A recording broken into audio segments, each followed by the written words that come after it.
So I remember getting there about noon, and Hogan was already there. And I'm walking down the hall. Red flag number one. Red flag number one, right?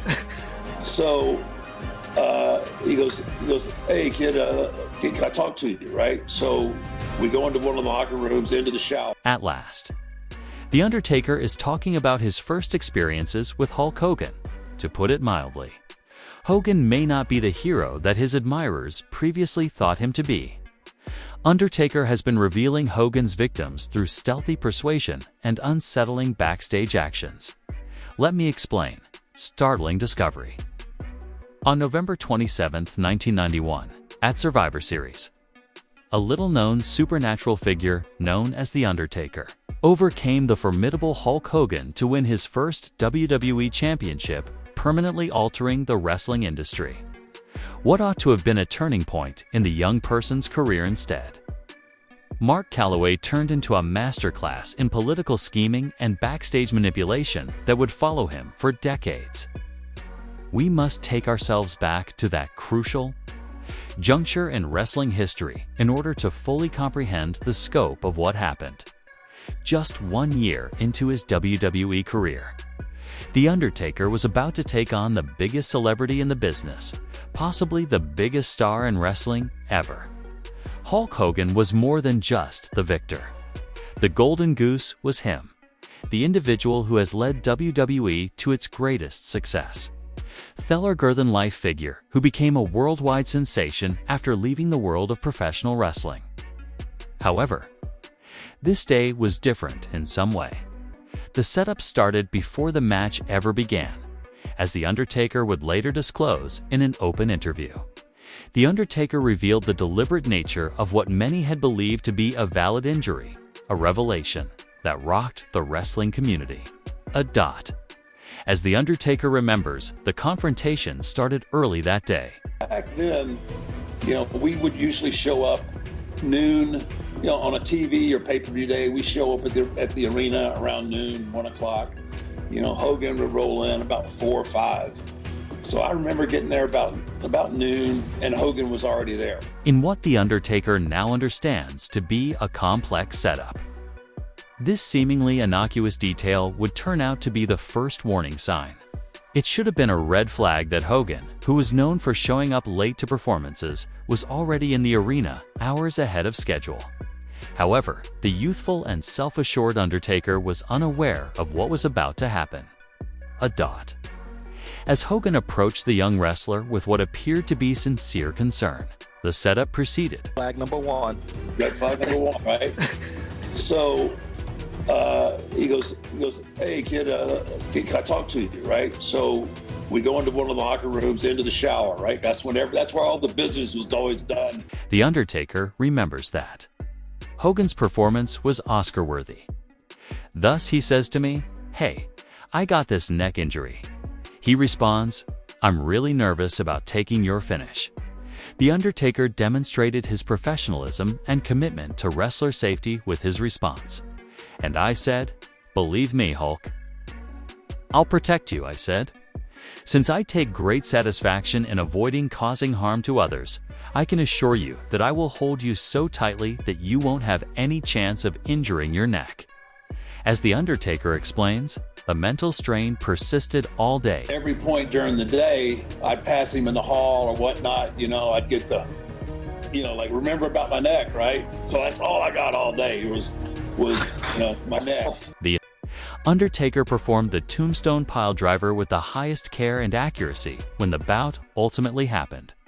Hogan was so securely fastened by him that there was almost no chance of harm.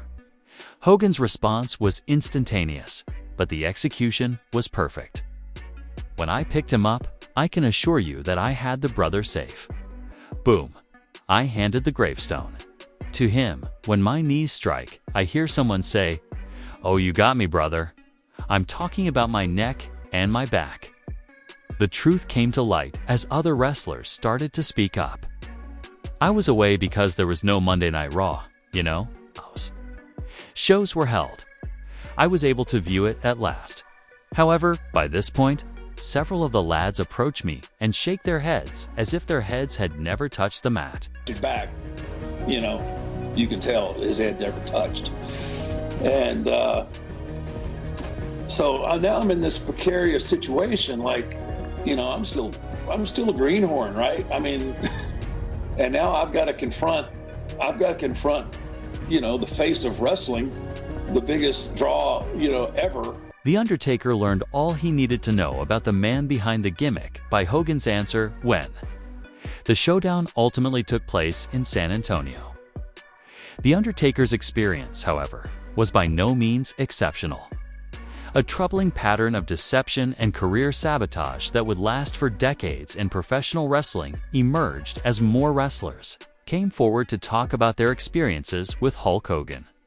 Bret the Hitman Hart's charges against Hulk Hogan are arguably the most explosive and thoroughly supported of any wrestler. The core of Hart's accusations is that he feels his career was drastically changed by a violated commitment. The narrative starts while Hart was defending the WWE Championship against Yokozuna at WrestleMania 9th in 1993, after interference caused Hart to lose. Hogan showed in and defeated Yokozuna, and Hart's moment was totally overshadowed by an unplanned match that lasted less than 30 seconds. In his thorough report, Hart claimed that Hogan had assured him following the bout that he would repay him by defeating Hart in a rematch. But Hogan didn't follow through on his promise when their scheduled SummerSlam 1993 match rolled around. Brutus Beefcake, Jimmy Hart, and referee Dave Hebner were among those who observed the ensuing backstage altercation. Hart's memory of the altercation makes clear how irritated he was. He said bluntly to Hogan, "You told me at WrestleMania 9th that you'd be happy to return the favor. And as I understand it, now you don't want to even work with me. You won't put me over, and I'm not in your league."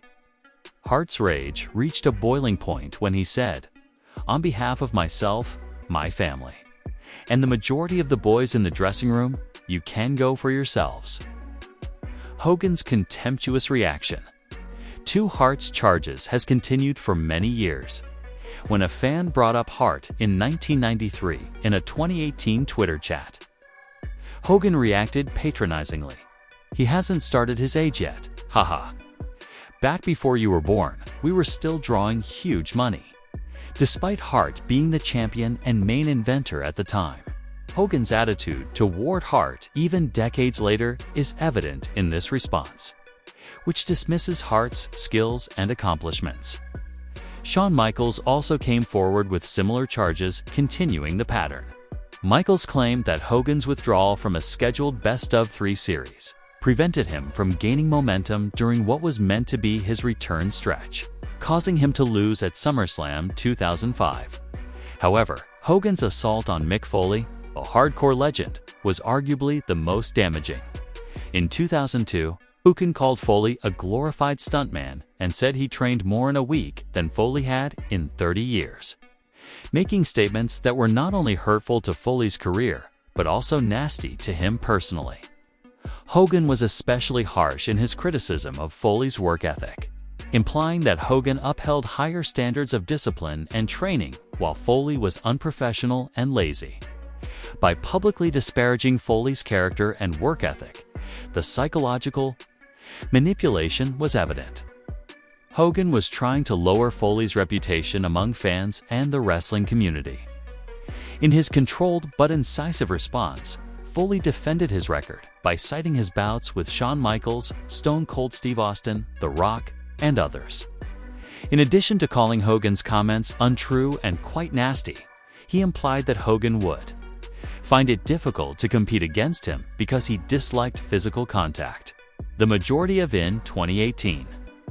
Hogan made the startling admission that he had used politics to keep his place at the top of the wrestling industry. In an interview with the Orlando Sentinel, Hogan said, "Once I got in the top spot to keep the spot, that's where the politics come in." He added, "That's why I made more money than anybody. That's why I kept the belt longer. That's why I had a 35-year run on top instead of a 5, 6, or 10-year run like The Rock or Stone Cold or different wrestlers. Although Hogan's admission didn't specifically name the wrestlers he held down, a number of wrestlers have publicly accused him of doing so, especially when it comes to refusing to put them over, a wrestling term for losing a match to advance another's career. The evidence strongly suggests that wrestlers like Bret Hart and Shawn Michaels were among those impacted by Hogan's acknowledged political maneuvering. The pattern that emerges from these accounts is clear. Hulk Hogan used a variety of tactics, from fabricated injuries to broken promises, from public character assassination to backstage politics, to ensure that no one could truly challenge his dominance. The wrestlers who came forward, including The Undertaker, Bret Hart, Shawn Michaels, Mick Foley, and others, were not just victims of individual incidents, but victims of a systematic campaign to maintain power at any cost. Hogan's self-serving decisions disrupted the momentum of young wrestlers who should have been elevated to main event status, limited their opportunities, and changed their careers forever. Family betrayal, the grooming of personal relationships. While Hulk Hogan's manipulation of his fellow wrestlers painted a troubling picture of backstage politics, the most shocking and personally devastating allegations would come from within his own family circle. The pattern of manipulation and betrayal that characterized his professional relationships would prove to be even more destructive when applied to those closest to him, revealing a man whose need for control and gratification extended far beyond the wrestling ring into the most intimate aspects of his personal life. The most explosive and extensively publicized scandal was Hogan's affair with Christine Plant's daughter Brooke's best friend in 2007. This wasn't just any affair, though. 'Twas a betrayal that struck at the very heart of family trust and friendship, involving someone who was supposed to be under his protection as a father figure, acquaintance of the Hogan family. She was deeply ingrained in their personal lives, working closely with Brooke on her 2006 album, and was regarded as part of their inner circle. The affair was made public in 2008 when Plant confessed to it in an interview with the National Enquirer, saying that although her relationship with Hogan started when his marriage to Linda Hogan was already in trouble, the timing and circumstances of this relationship reveal a pattern of predatory behavior that goes far beyond a simple extra-marriage affair. More importantly, she was in a position of trust within the family, someone who had been welcomed into their home and treated as a member of their inner circle. The betrayal was especially devastating for Brooke Hogan, who was only 19 at the time of the revelation, and her public reaction showed how deeply hurt and angry she was.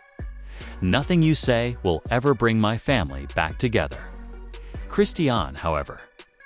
The affair with Plant was only the start of a pattern of manipulation and control that would have devastating long-term effects. According to detailed reports from 2025, Brooke Hogan has made serious allegations of extreme verbal and mental abuse since childhood, sometimes extending to physical abuse. In a 2025 statement to the media, Brooke revealed the extent of the alleged abuse. "I've been extremely verbally and mentally abused since childhood. Sadly, it would frequently turn physical, and sometimes it's not by the person you would assume. Abuse comes in all forms and forms. The psychological manipulation described by Brooke shows a systematic pattern of using family members to protect Hogan's public image regardless of the personal cost to them." She further claimed that she was manipulated, lied to, and used as a pawn, and that she received berating and disgusting text messages, verbal and public remarks with hurtful words, and that she was asked to defend poor behavior publicly, only to discover that she was misinformed and manipulated. The long-term effects of this alleged manipulation are evident in Brooke's current relationship with her parents, where she has stated that she set boundaries that were not respected, and she is currently in therapy to address the impact, emphasizing her desire to protect her own life and children from the family dynamics were further complicated by the way Linda Hogan responded to Brooke's allegations. Instead of standing by her daughter, calling Brooke a narcissist, and accusing her of being intoxicated and causing physical harm, including breaking her collarbone and cutting her lip. This pattern of denial, deflection, and counterattack is similar to the strategies Hogan employed with his wrestling colleagues who dared to challenge him. Hogan allegedly manipulated and abused Linda Hogan herself, accusing Hulk of multiple infidelity and characterizing him as a sex addict and liar, citing the affair with Plant as the last straw that caused her to file for divorce in November 2007. The family's reality television program, Hogan Knows Best, which ran from 2005 to 2007, gave Hogan a public platform to manipulate the family story. Linda subsequently acknowledged that the show increased family conflict, saying in 2006, "We can endure." Simply put, there are instances when dealing with surface-level issues is difficult. This public manipulation of family dynamics for personal gain is another form of grooming behavior, using media exposure to normalize controlling behavior and present it as loving protection. The reality show format allowed Hogan to portray himself as the protective, loving father while also exposing his family to public scrutiny and pressure.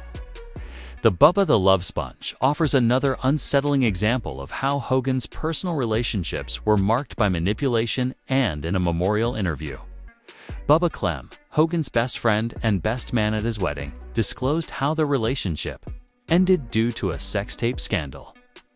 The manipulation in this case involved Hogan living with Bubba during what Bubba described as likely the lowest point of his life, using what Bubba called somewhat of an open relationship to engage in behavior that would later be used against both men. The scandal had a lasting impact on both men's lives and reputations, and it also ended their friendship. The pattern of using personal relationships for selfish gain is further demonstrated by Hogan's response to family crises. Rather than accepting responsibility for his actions or attempting to mend relationships, even decades later, the effects of Hogan's alleged manipulation of his family relations continue to reverberate.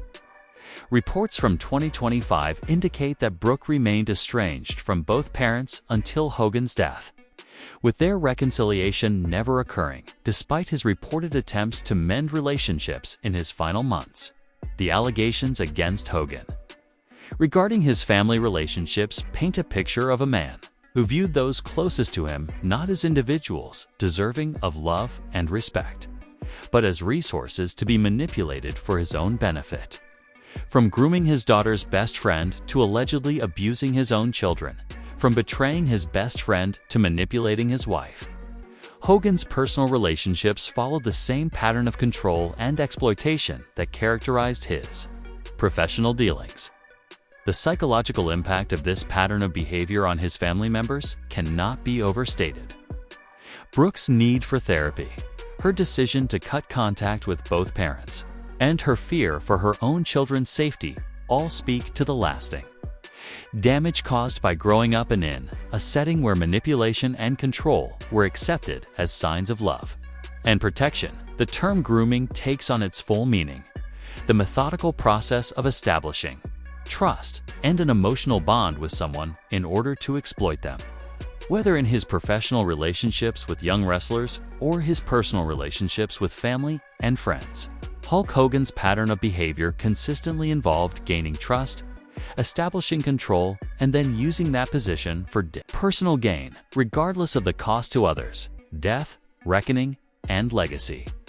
As 2025 approached, Hulk Hogan found himself in a situation he had never encountered before, facing his own mortality while also dealing with the growing evidence of a legacy tainted by decades of manipulation and betrayal.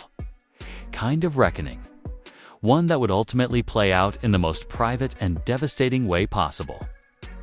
The last months of Hogan's life were characterized by a last-ditch effort to repair the relationships he had systematically destroyed over the decades, with reports that in his final weeks he was attempting to mend fences with estranged loved ones, knowing that it might be his last chance. This wasn't the behavior of a man who was unaware of the damage he had caused. Rather, it was someone who finally realized the true cost of his manipulative behavior. His health had been deteriorating significantly, with reports that he had recently undergone what was described as intense surgery, a 4-level anterior cervical vasectomy and fusion, a CDF surgery with a long. The tragic irony of Hogan's final months cannot be ignored.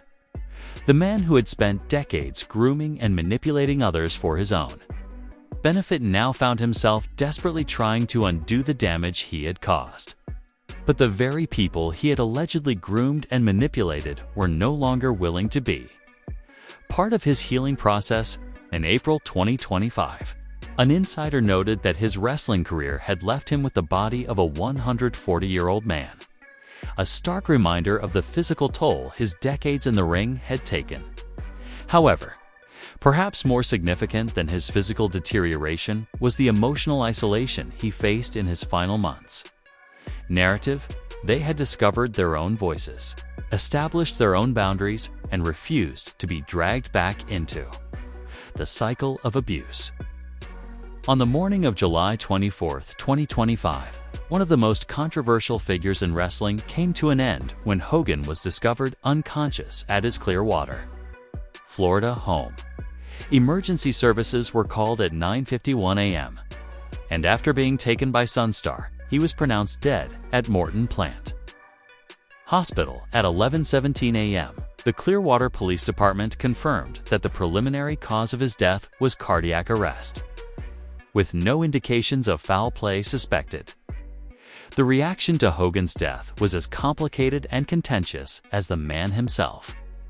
While official statements from WWE and other wrestling personalities offered their condolences and celebrated his contributions to the industry, the broader discourse swiftly shifted to the more troubling aspects of his legacy. Even in death, those closest to Hogan experienced mixed emotions, as demonstrated by the memorial discussion in which former colleagues and friends struggled to remember a man whose private behavior was so different from his public persona. Official tributes from individuals such as Ric Flair described Hogan as an incredible athlete, talent, friend, and father, while President Donald Trump praised him on Truth Social. The wrestling community's reaction was notably divided, with some applauding his contributions to the industry and his role in popularizing wrestling. After his death, Hogan's 2018 admission that he had used politics to keep his position at the top took on new meaning. His boast about having a 35-year run on top, and his statement that once I got in the top spot to keep the spot. That's where the politics come in. Were now viewed through the lens of The Undertaker's revelations and the accusations made by other wrestlers, and wrestling historians and journalists started re-evaluating Hogan's career in light of these revelations. The absence of certain voices in the tributes after Hogan's death was perhaps the most telling. Years did not make a public statement. Her silence was a testament to the long-lasting effects of the abuse and manipulation she had allegedly experienced. And the wrestling industry itself started to face difficult questions about how such behavior had been tolerated and protected for so long. The revelations of Hogan's 1991 manipulation of The Undertaker, his treatment of wrestlers like Bret Hart and Mick Foley, and his alleged abuse of family members painted a picture of an industry that had placed star power above basic human decency. The memorial discussions were perhaps the best example of Hogan's legacy, as those who had known him found it difficult to reconcile the public figure they had admired with the private person who had allegedly caused so much harm. Some, like Darren Prince, Hogan's longtime friend and agent, highlighted his positive traits, saying that his fans meant the wrestling industry's reckoning with. Hogan's legacy goes beyond just his individual actions to broader questions about power, abuse, and accountability in professional wrestling. Even these tributes were tempered by acknowledgments of his flaws and the harm he had caused. Others, such as Bubba the Love Sponge, expressed more complex feelings, acknowledging both their love for Hogan and the pain caused by his actions. Hogan's legacy became more complicated as more details about his final years emerged, with reports suggesting that he had continued to work despite medical advice to slow down, possibly contributing to his early death. Systematic manipulation. Of younger talent, the use of fabricated injuries to maintain position. The exploitation of personal relationships represents a dark side of wrestling culture that the industry is still struggling to address. In death, Hulk Hogan's true legacy may be found not in the championships he won or the crowds he entertained, but in the conversations his life has sparked about power, manipulation, and the cost of unchecked ambition. The wrestlers who came forward, The Undertaker, Bret Hart, Mick Foley, and others, have forced the wrestling community to confront uncomfortable truths about how power was wielded and abused behind the scenes. The family members who suffered under his alleged manipulation, particularly Brooke Hogan, who found the strength to speak out about abuse and set boundaries that protected her own children, represent a different kind of legacy: their courage in breaking cycles of abuse and refusing to be silenced may ultimately prove more significant than any wrestling accomplishment. The Undertaker's and other people's stories serve as a powerful reminder that, despite the spectacle and entertainment of professional wrestling, there are real people whose lives were profoundly impacted by the actions of those in power. The pattern of grooming, manipulation, and abuse that allegedly characterized Hogan's relationships, both personal and professional, serves as a warning about the dangers of unchecked power and the importance of holding even the biggest stars accountable for their actions. The final chapter of Hulk Hogan's story is still being written, not by the man himself, but by those he allegedly harmed, who have found their voices and refused to let his version of events be the only one remembered. In their courage to speak truth to power, they have made sure that Hogan's legacy will be measured not only by his accomplishments, but by the full scope of his life, of his influence, both good and terrible, on others around him. If you enjoy this video, click on the card that appears on your screen to see more videos like it.